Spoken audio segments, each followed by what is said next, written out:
Hey, ugly, is that your kid? A defective product just like her mom. These were the words hurled at me by my ex-husband Sean as he scrutinized me and my daughter sitting in the wheelchair. I was pushing it from head to toe immediately upon our reunion after 13 years. I was about to respond with some foul language when Ken, my current husband, spoke up from behind me. "What's wrong with my daughter?"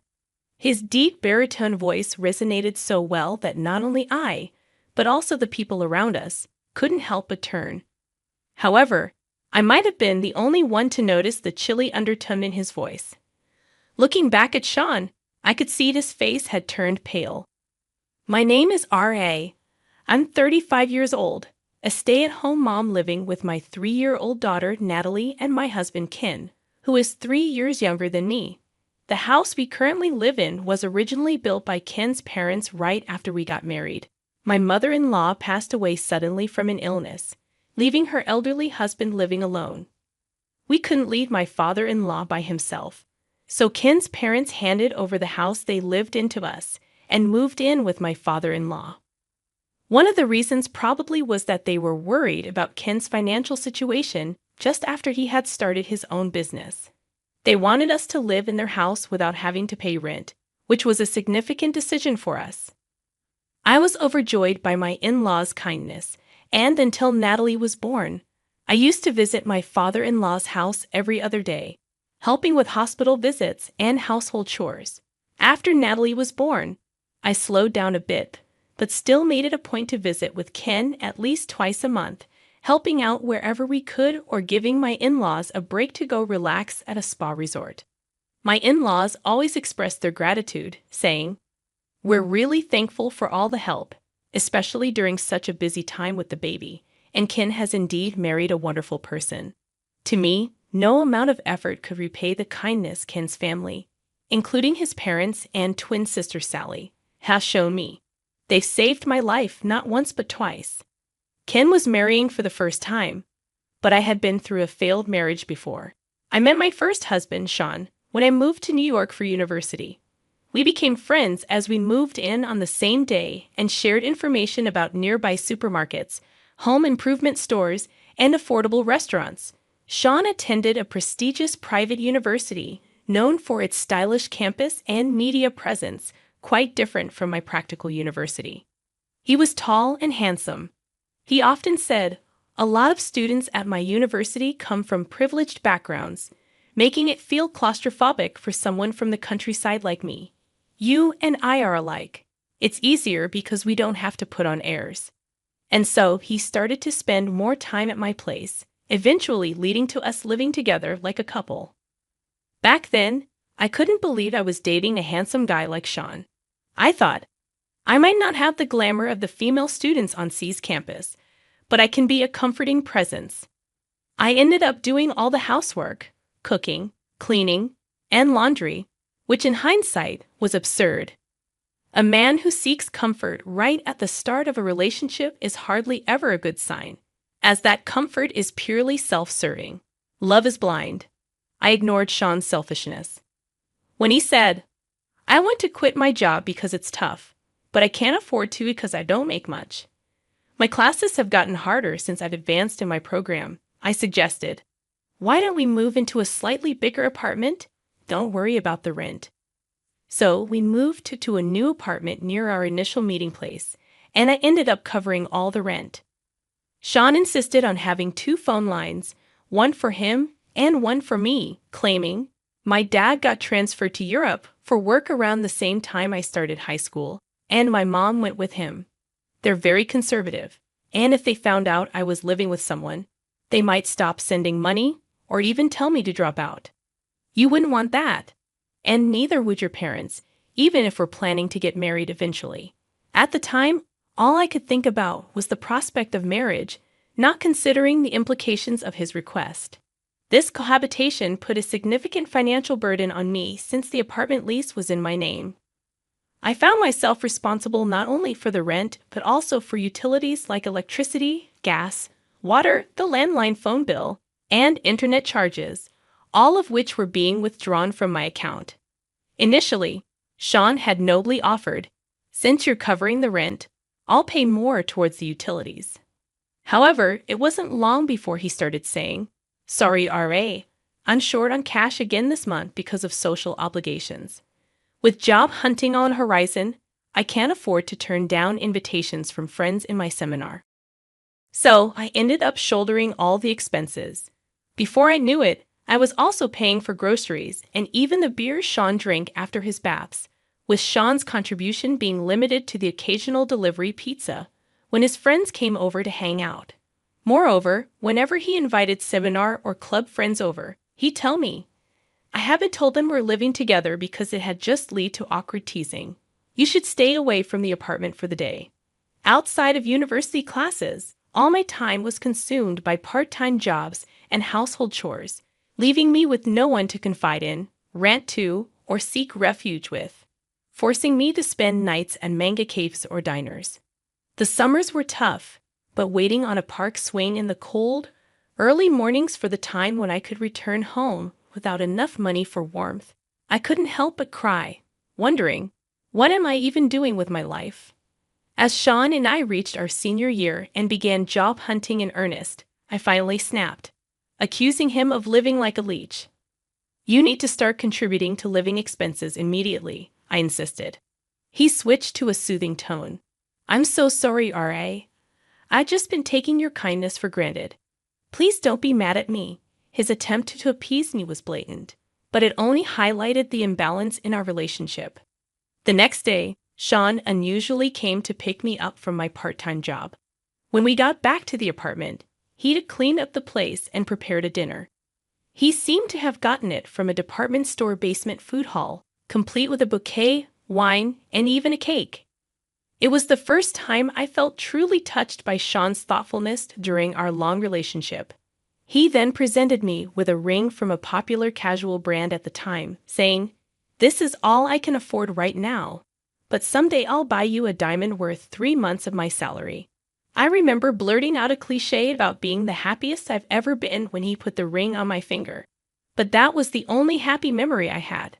Soon after, Sean said, "I'm torn between getting a job or studying abroad.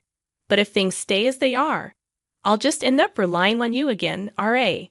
It's a critical juncture in my life, so I want to try doing things on my own for a while." And with that, he moved out to share an apartment with friends. Left suddenly on my own, I was anxious. But Sean left some of his belongings with me and still contacted me twice a day by email or phone. So I thought, I shouldn't mope around. I need to focus on my job search too.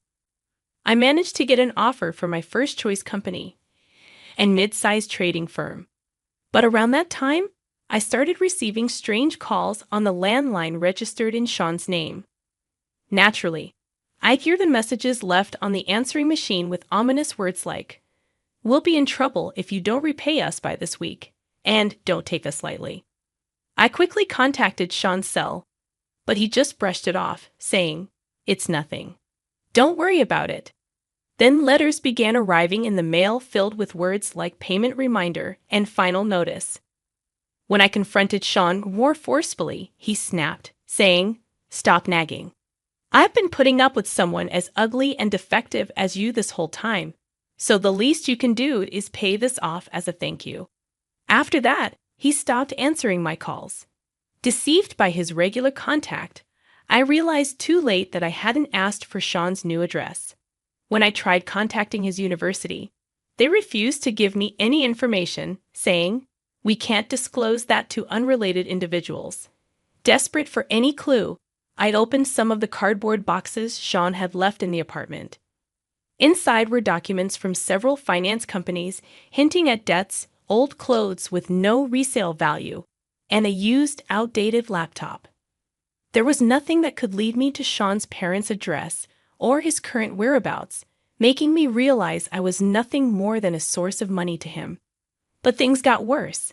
Not long after losing contact with Sean, 2 men in suits showed up at my apartment, informing me that as Sean's wife and guarantor for his debts, I was expected to repay them promptly.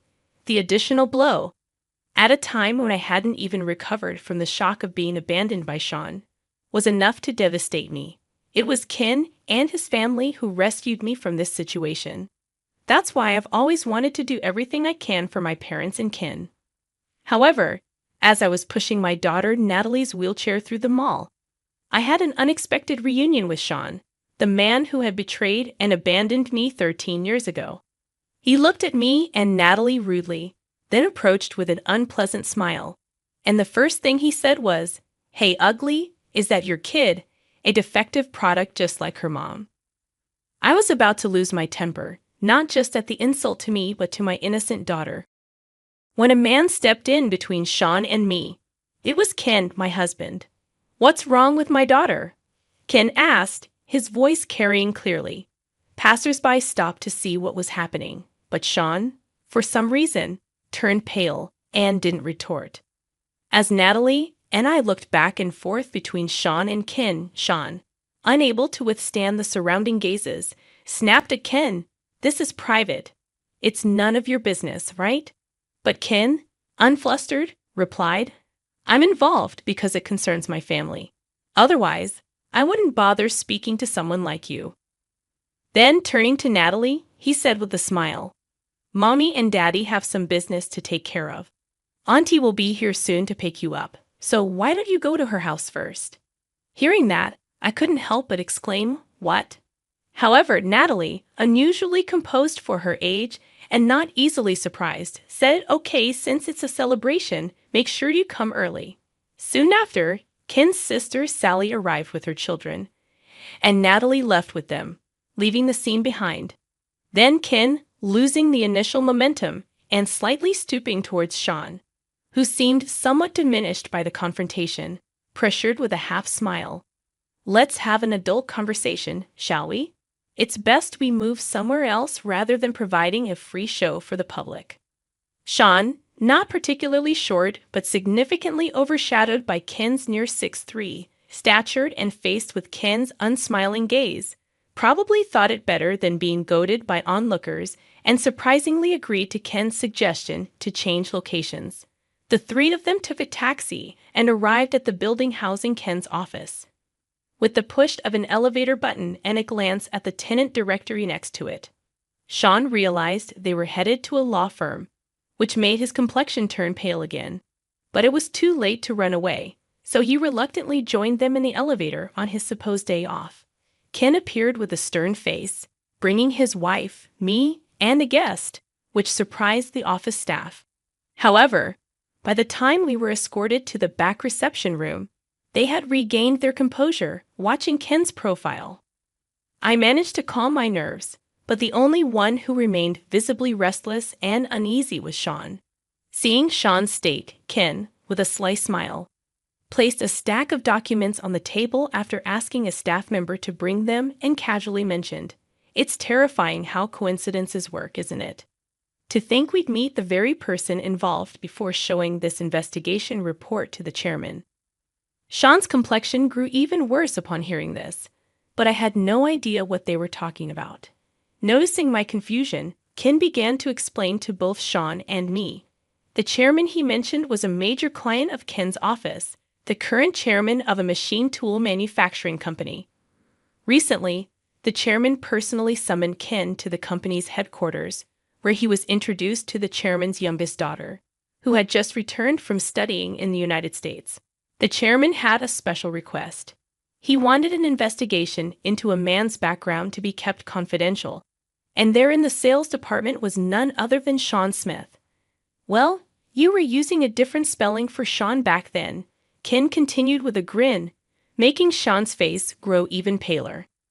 Ken went on to explain that the chairman's granddaughter, while studying in France, had formed a relationship with a man at the same graduate school, promising each other a future together. This man had dropped out of a university just before graduating and moved to France to enroll in a local university. After graduating, he worked for the company's local branch, but left seeking further education in graduate school. The granddaughter, a smart woman, had fallen deeply in love with this man who supported her through homesickness after enrolling in a French university.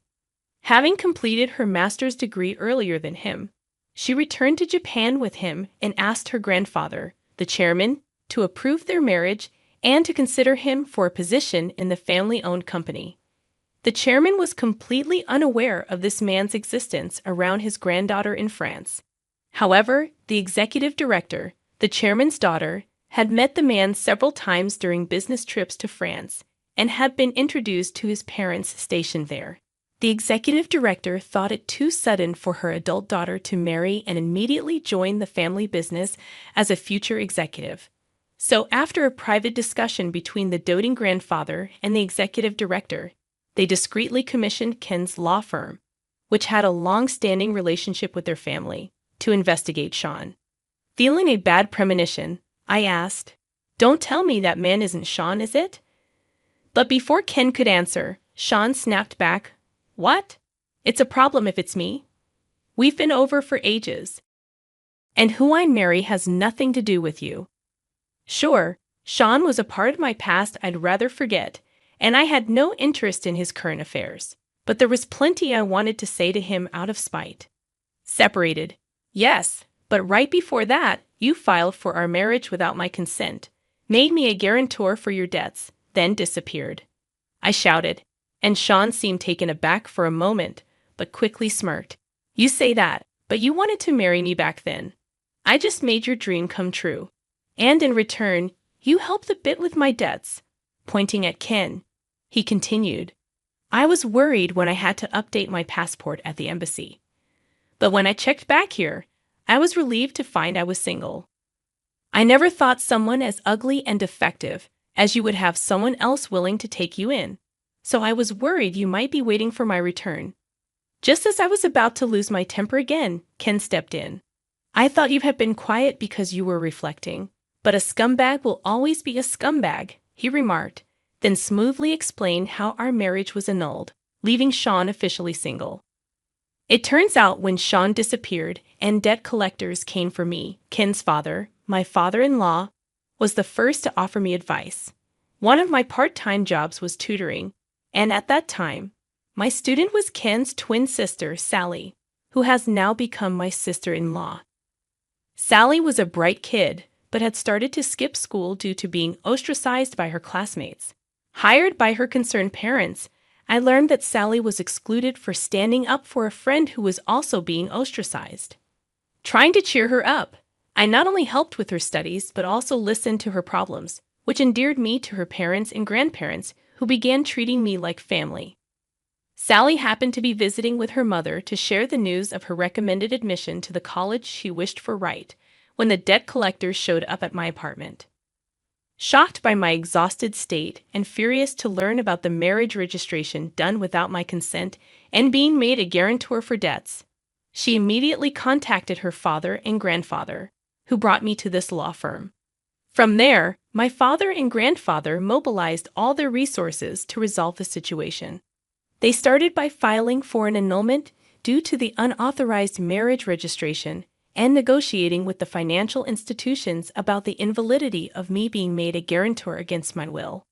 It was a tough battle, but given their expertise in this field, they managed to successfully resolve both issues.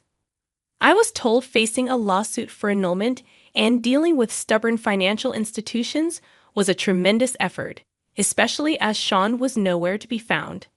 Meanwhile, overwhelmed by this sudden misfortune, the shock of being abandoned by Sean, and the turmoil that jeopardized my college graduation and employment offer, I worried about how I could ever afford the attorney's fees. That's when my grandfather-in-law offered me a job at this firm, where I worked diligently, hoping to repay them in some small way. Despite my efforts to pay the attorney's fees, the Bar Association's regulations only allowed me to cover the actual expenses with a little extra. Thanks to their efforts, the marriage was ultimately annulled, and I was also released from being Sean's guarantor for his debts. So technically, you're not Ra's ex-husband. You're just a blemish on her life, they told Sean.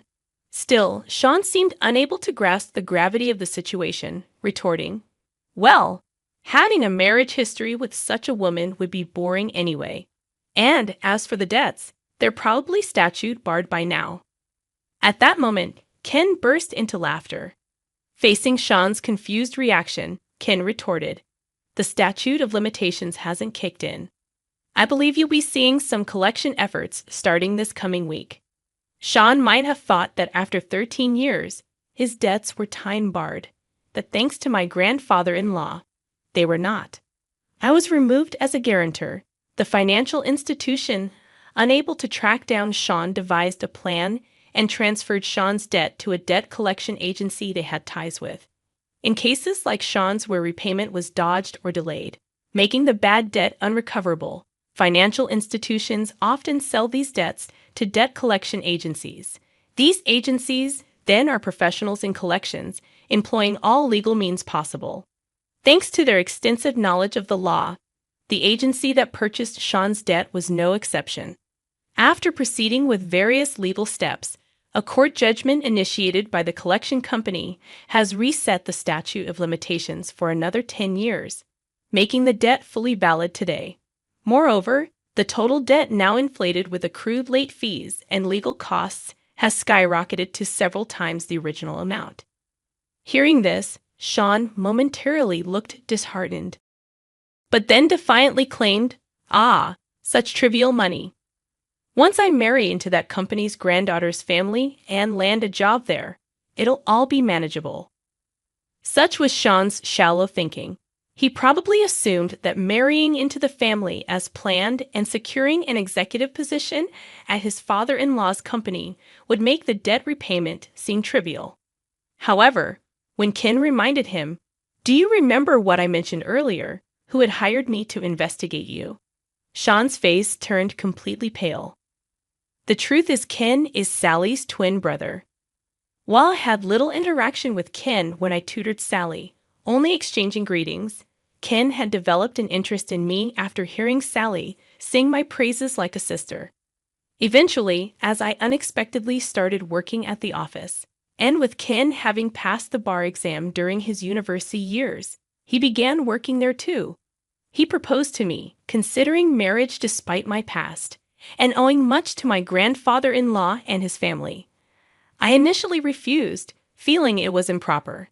Yet Ken revealed he had known about Sean all along and still wished to marry me with the full support of his parents, grandparents, and Sally. By then, my parents, fully aware of my circumstances, also blessed our union, leading to a happy marriage with Ken. Unlike me, who wanted to seal away the past, Ken had harbored a desire for revenge against Sean for years. The request from the chairman was initially thought to be a coincidence of names, but further investigation confirmed that the Sean Smith, who was the chairman's daughter's boyfriend, was indeed the same Sean Smith who had discarded me like trash. Based on that, Ken was about to submit the report first thing next week. You might have gotten away with it using different spelling overseas, but in here, it doesn't work that way, Ken said, admonishing Sean for thinking such shallow tricks would work on a lawyer.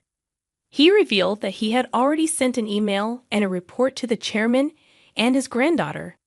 Since then, we've occasionally received inquiries from that financial institution checking if they had located you. I've also informed them about your situation, Ken continued.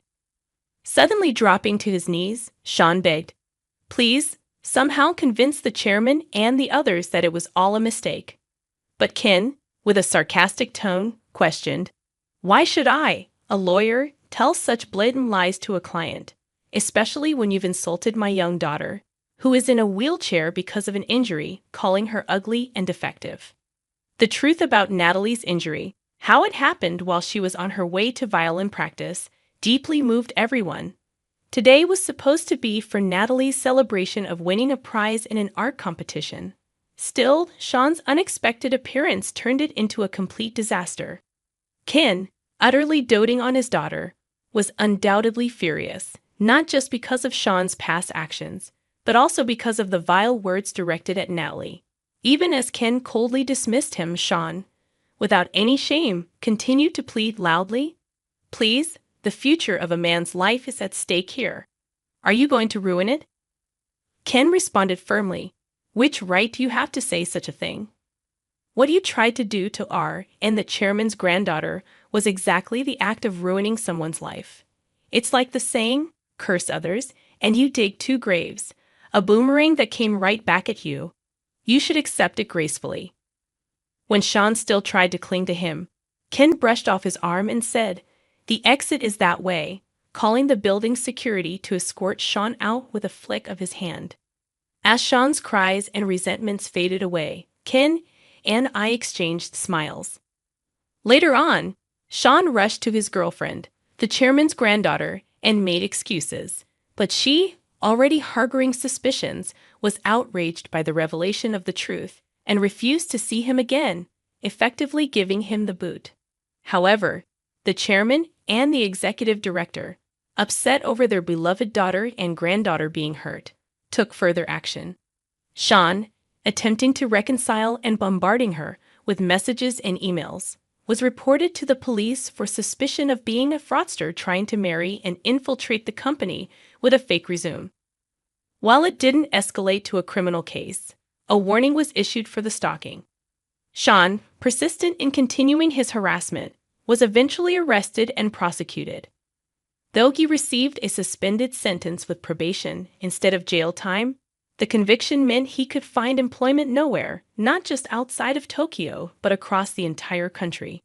Despite superficially returning to his normal life, finding himself in a desperate situation, Sean once again tried to go to America, hoping to find employment there. But with a criminal record, he struggled to obtain a visa and had to give up on that plan. Moreover, after learning everything from the chairman and the police, his parents disowned him, leaving Sean truly alone. Facing unavoidable debt repayment, he tried to find odd jobs.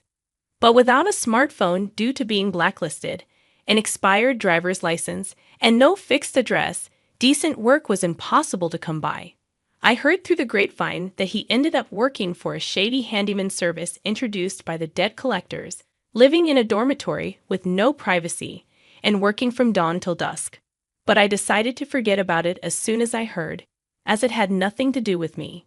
On the other hand, Ken and I moved from our suburban house to a condo near the private elementary school Natalie plans to attend once her injury has healed. Natalie, who has been averse to taking the train since the accident, liked the bus accessibility and the view from our high-rise apartment, seeming happier every day. The previous house was a remodeled version of Ken's parents' home, so when Ken suggested selling it to move, I worried about what his parents would think. However, they, enjoying their second life in a warm sea town, told us the happiness of our son, his wife, and our granddaughter is what matters most. Don't worry about us. They actually encouraged us to go ahead with the move. Being closer to my workplace means more time spent with the family than before. It was a good decision. Ken, enjoying the new life as much as Natalie said, watching them. I've been thinking about trying something new myself.